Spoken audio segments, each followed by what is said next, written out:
don't know a lot about this war. So in 2008, when the war happened in September, you know that all the actual things was kind of more or less solved. They started to build with the help of the government, started to build with a huge help of the other countries like the US, like the European Union, and also humanitarian organizations, started to build this kind of the houses. And imagine that, well, I can tell you to guess actually, what do you think, at how many years or how many months these houses was built? How many houses were built? 2002. 2000. Yes, 2000 and exactly 2002 here. 6 months. 6 months. A year. Close. Year, not close. 4 months. 5 months. Very close. 4 months is very close because it was 3 months. So they started to build the houses in about September, and in December the families already got the offer to move here, right? But where they should move is the place like this. So, well, it doesn't look like a nice place, right? Even now, the Balts are running, there are a lot of stereotypes. It's like a ghetto, it's like a mushrooms, it's like a place where everything is same, because for people it was, yeah, perfectly looking same, right? And what is really strange, was also very strange for me, is that the houses are not only same outside, but also inside, and there are also humanitarian aid furniture. Like, I had the same glass as my grandma, the same sofa as my grandma, and all the things was very scary, because before that I remember that my house was my personal house, and there was not any other house that was so similar, right? Yes? So were you able to bring anything from your original house? It depends on from village we are coming from. In my village, I had this chance because they didn't destroy my village. So we brought some kind of furniture, but it happened after a couple of months when the war ended, right? Not in the first period. It took a time to normalize this crossing the border in this South Ossetia, so-called South Ossetia. So, can you imagine how hard it was to find your house? Yeah? So, even though, yes, they have the numbers, right? On the houses there was a number. This is how, in my village, this is how we get the houses. There was a huge jar where there was a number of the street, a number of the cottage, and which one you picked was your kind of next location, next home, right? And even now, the street doesn't have a names. We are now on a 12th Street, yeah, it still doesn't have any names, but now it's very easy to find your house, but before here, it was very hard. And imagine that there are a lot of stories when drunk people especially get lost. One of them woke up in the wrong bedroom, but there was nothing more, really. He was just drunk and went in the wrong house. Yeah, because it was very hard, and also this was the only help, this tree. Because it was the one big tree in the settlement. There was not a lot other trees. And if you want to have, if you're saying that I'm closer to the tree, everyone knows which tree you mentioned, right? So if you are lost, we can find you this way. But it was very strange, because imagine people, we are coming from the very beautiful place where in my village there was a river around, there was all this like forests around, the mountains. I was living with my other grandma on a high mountain village, and then I'm coming here and I see that there are not any trees. I mean, there is not any nature around. And even what is very interesting is that in the spring, snakes woke up. This was only inhabitants of this place. So they woke up, they started to enter the houses from the tunnels, like the toilet tunnel, the kitchen tunnel. And what is good is that they were not dangerous, but what is sad is that they also became displaced, because they realized that, okay, these people gonna stay here, so it's better to move on. So now, as it was like a swamp area and no one was living here, only snakes were living here, the snakes also realized that, yeah, it's better to move. And then people, we are coming from the area where we had the huge lands, we were working on the agriculture. Some of the regions, some of the villages were more involved in the agriculture, so they knew how to work on the land. But the land was not good enough. And they took a lot of years to make the land more profitable. And now you can see that, and also when we are walking, right, to the cottage, there was a lot of new trees.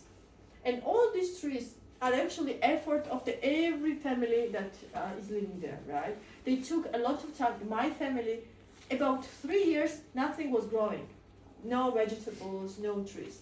And after 3 years, we add some more land and made it more profitable. So now, as you see, there is a very green place, and well, it looks much better than here.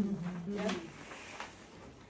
Okay, so it might seem that it's, okay, you are the IDPs, but this place seems like quite nice, right? You have everything. You have your own school, you have already like markets. So why you might have problems with this place still, right? I mean, why I can't tell you that this is my home? For me, it's very hard to say that this is the place which is like fully, I love this place, yeah? I moved here when I was 9. I'm 25 now, right? My brother was born here. It means that this place is not just a camp anymore, or not just a, housing for a shelter for the short time, but it's still not the home. Because for Georgians, maybe also in the other cultures, but for Georgians especially, for us there is one home. It can be like two, home areas based on from where our parents are coming from, where we knew that our grandmother was living, the before generation was living, That place is very important for us.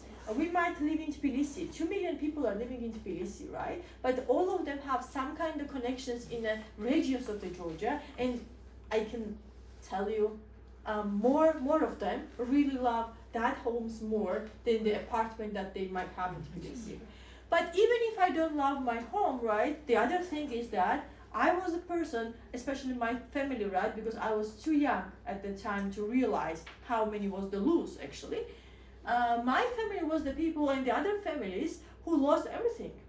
So imagine it's not only about moving from the place that you loved a lot, that is connecting to your past, to your history, but also imagine that this was not your decision, right? And especially when it was so unfair that you realize that you are the victim of the political, actually, relations, yeah? So that's why we can't really say that this is our homes, because in our head there is another area which we believe that was originally our home, right? But unfortunately, even that places now are not the same anymore, right? So what I blame the politicians a lot is that unfortunately now me and any other Georgian girl who is also 26 is 25 is also very different, because unfortunately I can't find this sustainable feeling of the home in any other place. Every time I will have this feeling that if I will be here from where I'm coming from, the life will be different, right? So it follows you, this kind of the thinking follows you all the time because of these two factors that I already mentioned. So as I said, I'm coming from here. So we are now right here. So about 1 hour and 10 minutes drive to the checkpoint to my village. This area now is called South Ossetia, right? This is how they call the country. But officially in Georgia, there is autonomy of the South Ossetia, which we recognize. I mean, we had the autonomy in the Soviet Union, then we canceled the autonomy when we became an independent country. Then in 2007, our previous president, Saakashvili, returned the autonomy. So officially, autonomy exists for the Georgia as a government, but these are the people who are now saying that I'm an independent country. I have my own parliament. I have my own, very worse than ours. I have my own president, right? I have the territory which I control. And they say that we are the independent country, which is, even if not, problem is that they are saying it against the Georgian territorial, rights. It's also a problem that they are not really independent. They are fully dependent actually on the Russian money and the military. On the other side, this is not only problem that we have, and there is another area, right, which is also saying the same. On 27 September, both of them were recognized as the independent countries by the Russia. So, who recognized them as independent is Russia, Nicaragua, Nauru, Venezuela, and Syria. So, can you imagine what they can do with these 4 countries? What kind of relationships they can build? Not a lot of options, right? And as I mentioned, they are fully dependent on the Russian money. Because actually, here they pay twice higher pensions than the Georgia. Well, it's not that we have a, they have better economy and that's how they pay the better pensions, right? This is the thing that all this money is coming from the Russian budget. And even now, these two areas are a bit different, that we can't put them on the same page. I mean, we need to discuss these two people. There are Abkhaz living here, Ossetian people are living here. So, and also what they want now is also different. For example, they are different people, they really want to be independent. They are crazy enough to think that they can be independent. Even if the Russia was the main player who gave them the independence actually at some point from us. These are the different kind of people, they just need the guarantees, They just need to know that they will live the good life. Even now they don't have, but like money is coming from the Russia, right? So if they are seeking for the independence, the real independence, these people are saying to the Russia and to the North Ossetia, like, why you don't care about us? Take us united with the Russian Federation. They asked to Duma it a couple of times, and all the time they received no.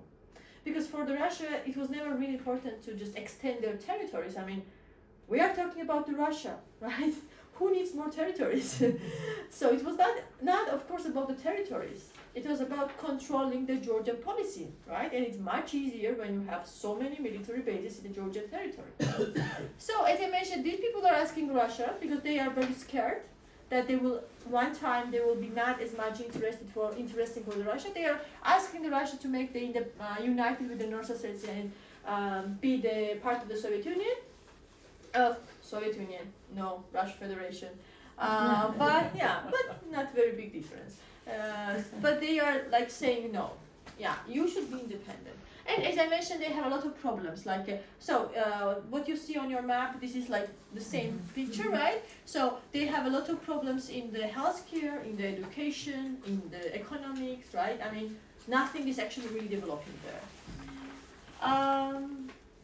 But well, you have heard about 2008. It might give you a lot of understanding about this conflict. But what is sad is that actually 2008 is just one additional story of the bigger conflict that started in the 90s, right?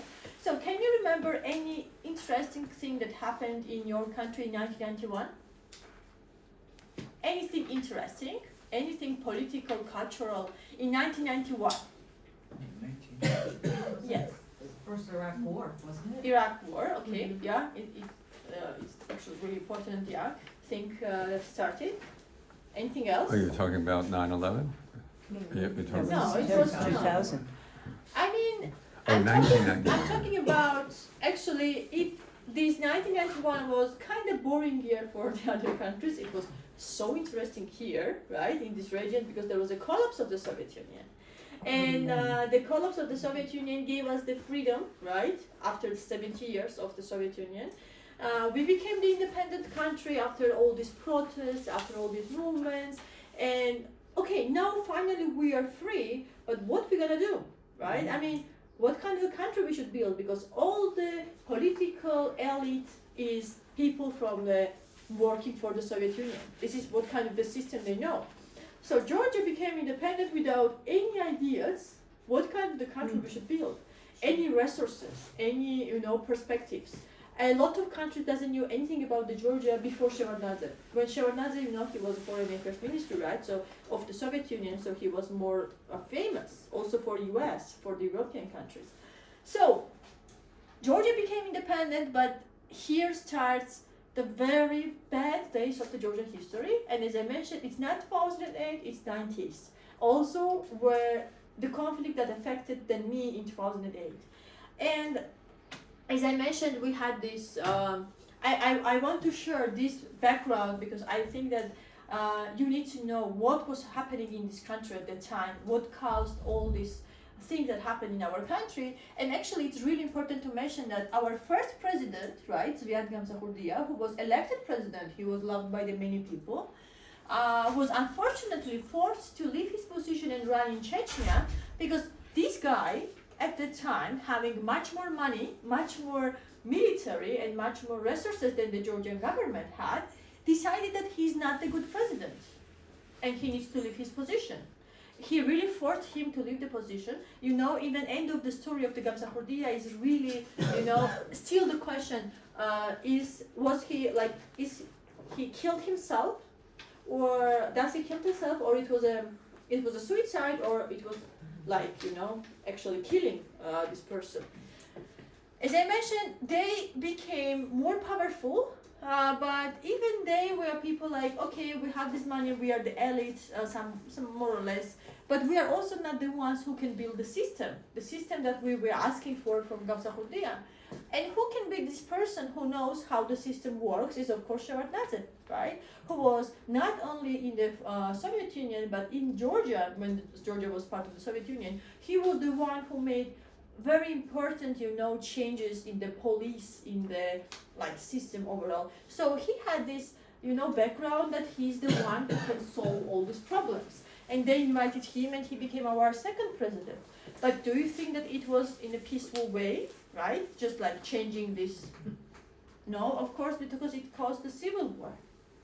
In 1991, 1992, and actually also 1993. And for example, I'm sure that you visited the Rustaveli Street, the parliament building. Here is the parliament building, right?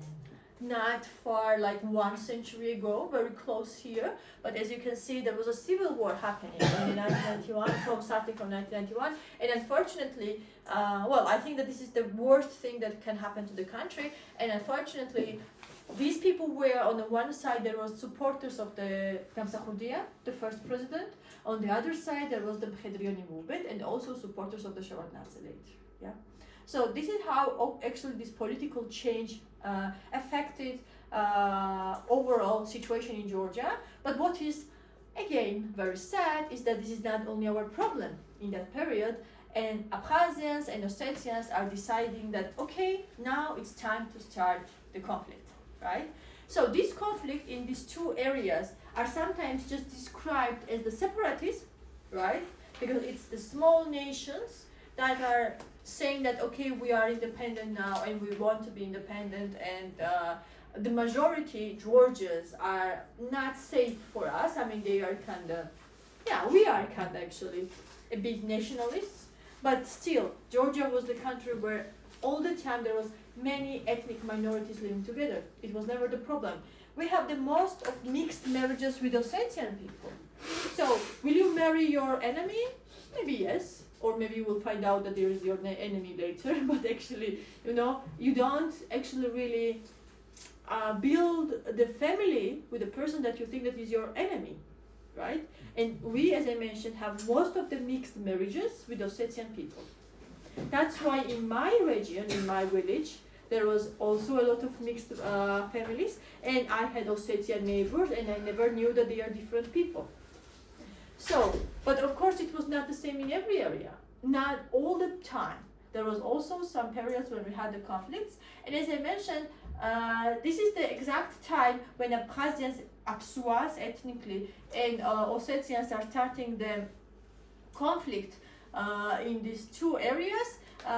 And these are, as I mentioned, one part of this conflict is the nationality of the people, right? How it's described. For example, I'm Georgian, the Georgian citizen, but also at the same time I'm Georgian ethnically, right?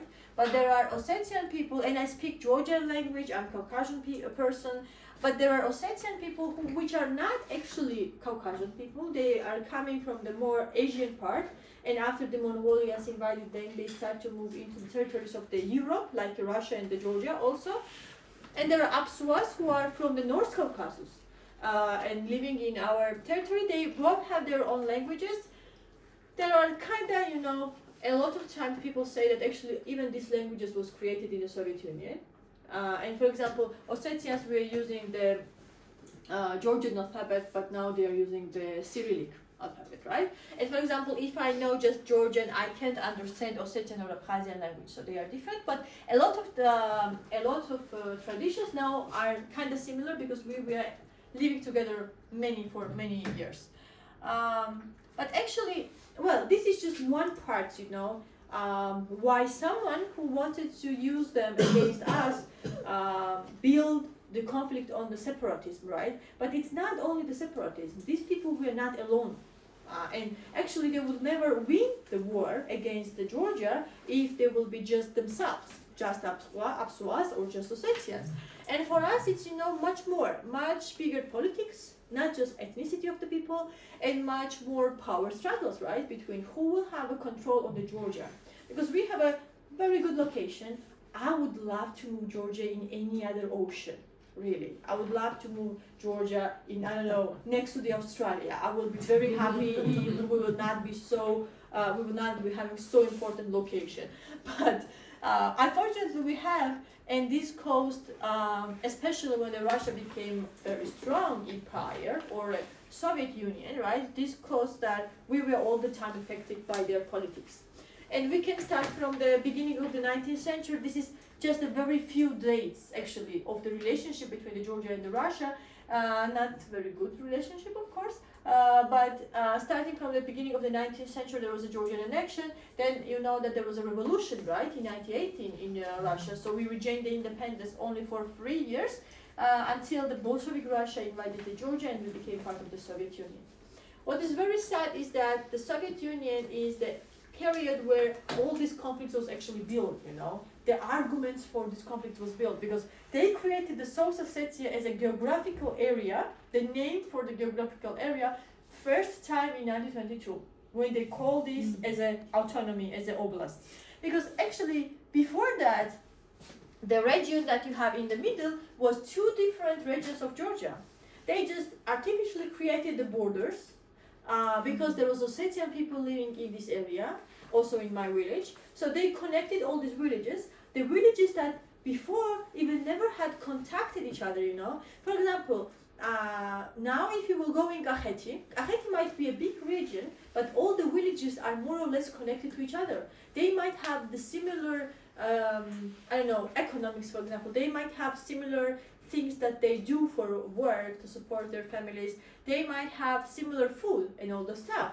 But this region was not that kind of the same. They were just two different regions, as I mentioned, for the Soviet Union created together. And as I mentioned, this kind of the name has never existed before. It was first time it was mentioned in 1830. And believe me, the Georgia has much more history than just 1830, right? Abkhazia is a bit different because Abkhazia was a Georgian kingdom, was a Georgian region. And even during the war, it was one of the Georgian regions as Gaheti, as I mentioned. But they also made Abkhazia as autonomy, as a socialist republic in 1931. And as I mentioned, we had all these two conflicts in these two areas, and both of them were using as one of the main arguments that they were free in the Soviet Union, right? The power that they get in the Soviet Union, the freedom that they get in the Soviet Union, like political, independence from the central Georgian government was one of the reasons why they actually say that, okay, we have the right to be independent. You can remember Karabakh, right? Unfortunately, the decisions that was made by the Soviet Union at some point was affecting the people. They were moving the people. They don't want the people to be connected to the one particular area, right? They just moved, sometimes they were moving the nations, they were moving the ethnic minorities and all the stuff. So all the things that was done in the Soviet Union at some point affected how the region now is developing, It's still something that we didn't overcome. And our conflict has also, it started in the Soviet Union, Because they give the Ossetians and Abkhazians more rights, more benefits, more power, and then of course to the ethnic minority is a very good thing to build the separatism there. Okay, so this is how the war was happening in the 90s, right? In these two areas, as I mentioned, they both started in Abkhazia and in the South Ossetia. What is really important to mention is that this is my municipality where I'm coming from, and you can see that it was not affected in the 1991, right? My village was occupied in 2008. But before that, we already lost Trinvali, the capital, how they call now of this area. So 2008, as I mentioned, was addition to the overall conflict, right? Taking all other lands that was in these autonomies during the Soviet Union. And I put this picture for you to just see how different is the experience of the IDPs in 2008 and IDPs in the 90s, because they were in a different country. The country was not built yet. And imagine that Abkhazian people, when they run from to save their lives, they should walk, right? Walk to this area, and this is Caucasian mountains, and it's the winter, right? Because the war was over on 27th of September when we lost Sukhumi. And this picture shows you what these people experienced. So, as I mentioned, world doesn't know anything about the Georgia. Not a lot of humanitarian organizations are interested to work here. The country itself is not ready. And these people were the people who, and there was on one of the slides, but imagine that I'm talking now about 250,000 Georgians. Actually, IDPs were not only Georgians. In Abkhazia, there was also Estonian, Greek, Armenian, Jewish, and Russian people living. And when the war happened, the Georgians were not the only ones who left the area, because other people also realized that it will not be safe anymore to stay there. And this is what these people experienced, and imagine that some of them even remember these days harder than the actual days of the war, right? And you asked me about, for example, the furniture, right? They took with themselves the only things that they could carry, right? It might be, I don't know, money, jewelry, and the clothes. And imagine that the country was in the so big crisis that some other people were beating them and taking the money from them, or taking the jewelry from them. And there are like people remembering that we were asking, like, for example, just leave the food for the newborns. I mean, at least they will survive. Unfortunately, a lot of people died during the war, but also a lot of people died on this way, because they get cold, for example, frozen, or they just, because they couldn't find any food or any support. And of course, in 2008, we had much better experience in this case, but it doesn't mean that the war was peaceful. A lot of bad things also happened in our case. This is demographics, right? This conflict has different, perspectives, and one of the things that explains this conflict is ethnicity of the people. You can see that if before the war there are more than 500,000 people, and the majority are the Georgians, after the war there is about half population, right? And Georgians are just 70%, but it means that, they are at least twice less, or like 3 times less. And Abkhazians became majority. If before they were just 70% in this area. And you know what is their strategy? They are not welcoming any other nation, even not Russians, right? They're saying that if I will not be majority in my country, I will lose the power. So they are not welcoming any Russian investments, any Russian citizens. So that's why, as I mentioned, if before it was a very multi-ethnic place, very different place. Because it was a seaside, a lot of tourism, a lot of tanks like that going there. And then after the war, all this stopped. So there was not a lot of people who really wanted to stay there. Especially when you build the country on the separatists, any other nation realized that I'm not the same here. I will not be treated the same way here. And as you know, in Georgia, it's really interesting that you can guess from where a person is coming by knowing their surname. I can tell you, for example, based on the surname, from which region this person is originally coming. Also, I can easily guess that this is not the Georgian surname, and it's the Ossetian surname. So this was the same here. The Georgians realized that if I have a Georgian surname, the life here will not be easy for me. And as I mentioned, if before the war there was about 100,000 people, after the war, I don't believe these numbers, to be honest. There are 56, I think there is less, 56,000 people, and the Georgians are just 70%, and majority of them are living in my village, where I'm coming from. This number might be interesting for you, why so many, but this was also increased during the Soviet Union when they promoted Ossetians to move in the territory of Georgia. Yeah, so they increased the numbers of the Ossetians in this area. So, and then we come to this 2008 war, and often you will see these dates, right, for the conflict, which is very wrong dates. Actually, the war doesn't start at 8 August. Sometimes I think that they just like how it looks. But yeah, it's easier to remember, but also this is something that Russia says. Russia says that the war restarted on 8 August. And actually we say that it's 7 August they entered the Georgian territory. So for us, it's really important because it's, which date you will choose is actually deciding which part you blame that started the war, right? And it's very sometimes really important like topic. But actually, even the 7th August is not the real date when the war started, because at the 1st August there was already a first things happening, and I found a very good document which has all the information since like 1st August with the hours. With the hours, how it happened and what happened. I will share it with the data, and I will ask to share it with you, because it has, before 7 August, before 8 August, there was already a lot of things happened, right? So, and this war is called 5-day war, and actually, before Ukrainian war and before war in Gaza, we really had to explain that this was a real war. Because believe me, I was asked questions, was military involved? And I was like, war, I think already means that the military is involved, then what kind of the war it is, right? And unfortunately, Georgia was, now we have more experience how the Russia acts, but at that time, Georgia was of course much smaller than Ukraine, for example, and had much less resources to win this war. Almost, we didn't have any chances, right? And the world was different in 2008.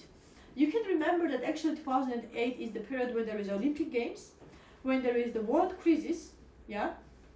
So a lot of other things that was really important for the other countries, and unfortunately Georgia was not as much important. And the Russia was still, Putin was still not as bad guy, They still were trying to find the common language. And that's why the only support that we received on more like international level was at 16th of August, again the parliament building, our 3rd president Saakashvili, and the prime ministers and presidents of the 7 countries, they are like post-Soviet countries, Ukraine, Poland, Lithuania, right, Estonia, came in the center of the Tbilisi. This is the center of the Tbilisi, when the Russian military was 15 minutes far from capital. So this is the moment when they showed that, okay, if you attack capital, I'm also here, right? And it was, well, at some point it means that you also attack my countries, which I represent. In this day we signed the ceasefire agreement. The ceasefire agreement was signed from the Russia.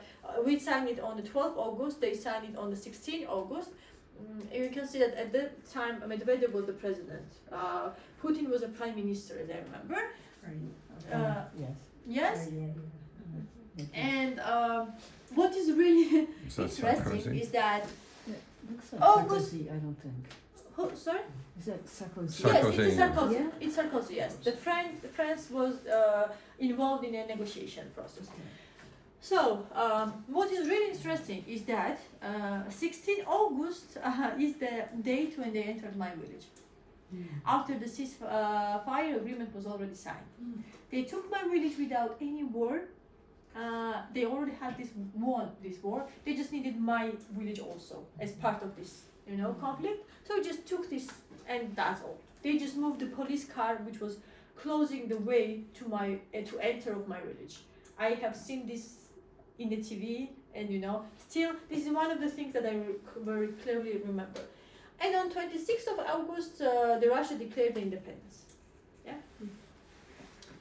I showed you the pictures of the Abkhazian IDPs, and now you can see what IDPs from 2008 actually experienced, right? For the very short time, 3 months before the houses was built, they were living really in the camps, in the old buildings, old Soviet buildings, in the kindergartens, in the schools, with the relatives. If anyone had a house, of course, they were living in their own house in the other area. But the Georgian government already had very big experience what IDPs need, right? Because they had this 250,000 before, and now they get 26,000 and 600 something, and they already realized, and they get the huge support, and they realized that okay, we need to solve the housing as fast as possible. So they started to build these houses. As you remember, they built these houses in 3 months. It tells you a lot about the quality, a lot.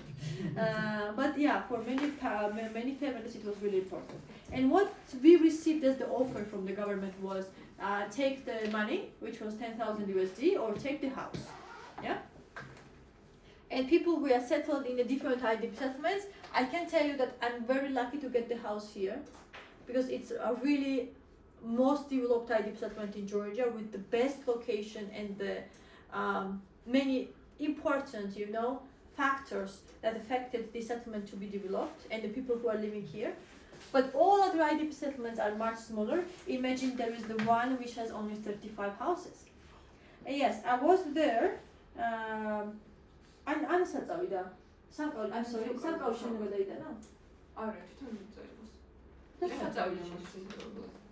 Okay, guys, 15 წუთში. შეიძლება დავლებო და უთხრა, რომ დაახლოებით 11-15-ზე იქნებიანო.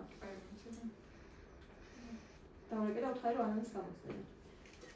Okay, I'm sorry, but we need to deliver the jeweler to the other group. So he just texted me. Yeah, they will wait for us on the gas station.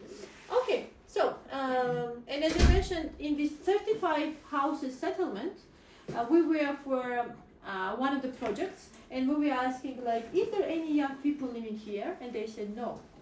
Everyone has left, right? Because we are so far from the city, we are having so less opportunities that they didn't have any reasons why they should stay in this IDP settlement. When in Saravani, every year population is higher than it was in the last year, right? So people are not running from here, but they are running from any other area because the life conditions in any other IDP settlement is worse.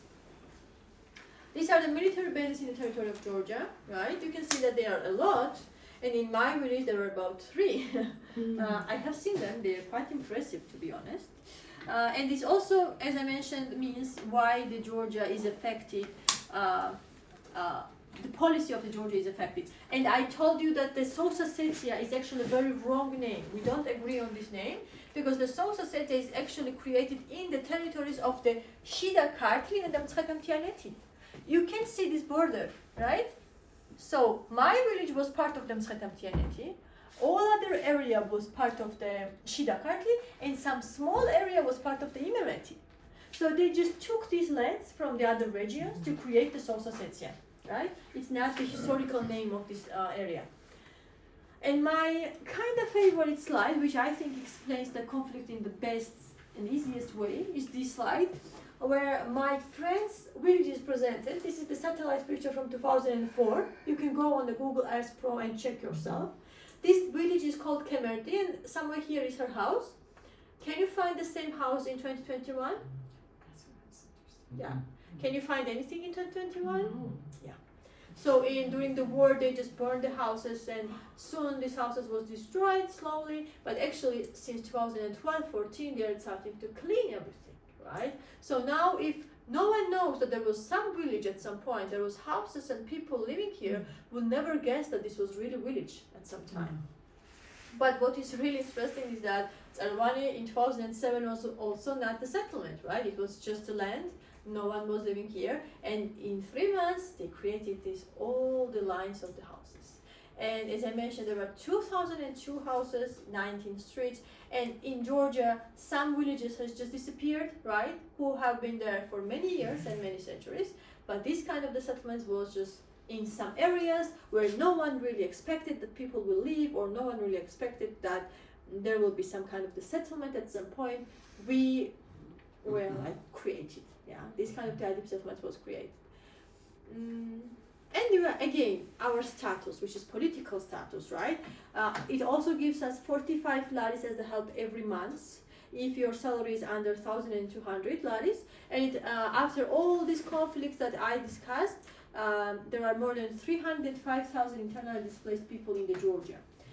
This number is increasing because if in the family there is at least one parent who is internally displaced, the child can also get the status. Yeah. Okay. Before questions, I just want to show you one very short video that we made in 2019 with the local young people. It has the subtitles, and we just wanted to show the different perspectives because we get very tired how media shows our topics. Yeah. So I will turn this video on, but it was made by us, volunteers. So it's not, of course, very professional. Okay. But I think it's still very interesting.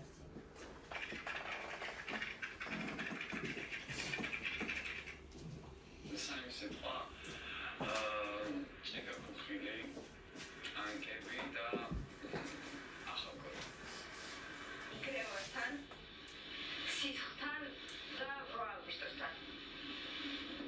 რუსები და ქართველები ერთმანეთს და იარაღებს უტრიალებენ და ისვიან. ომი? რავი, ნუ მე არის ეს რაღაც ტანკები რომ მოდიან იქ თვითმფრინავები აქ და ბახტარ ხასიკეთები რო ხდება ხომ ეს ძალიან სერიოზული რაღაცები რა. ომში შომი არის მაგალითად ტანკების ფსელა და ჩხუბები. არაფერი სახალისო არ არის ომში და დიდი აუგზაური და ქაოსია. ხმაური. ზოგი გადარჩა, ზოგი დაიღუპა. სამი სიტყვა. სიყვარულებიან, ტოპიტესრიან. დასაფლავები. ძალიან დიდი ტკივილი, ძალიან დიდი სიძულვილი და გოგატეხილობა, ასე რომ ვთქვათ, თუ გოგატეხილობა. ნიარი. თევზის ხაშს რაღაც საერთოდ გემოვა ქვეშ ახლაც. კემის ბადრიჯანი. ხახვის. ლივის. არე. სული. ომს არაფერი გემოა რა, საერთოდ. უგემურია.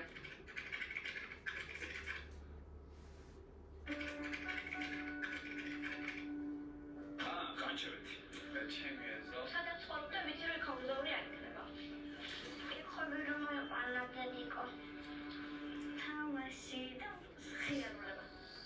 სამსახურში არ არიან დედა და მამა. ძაღლების მოფერება. როცა შეიძლება შეხვედრაში წავიდე იქ, რაც გინდა თუნდაც წავიდე სოფლში, თუნდაც წავიდე ცხინვალში. ომი არ ხდება და სულები არ ხდება, ეგეთ რაღაცები არ ხდება. კარგად რომ ხდება. სულ რომ სიმშვიდეა. ციფრნარე, სიმშვიდე და სიყვარული ხალხის მიმართ.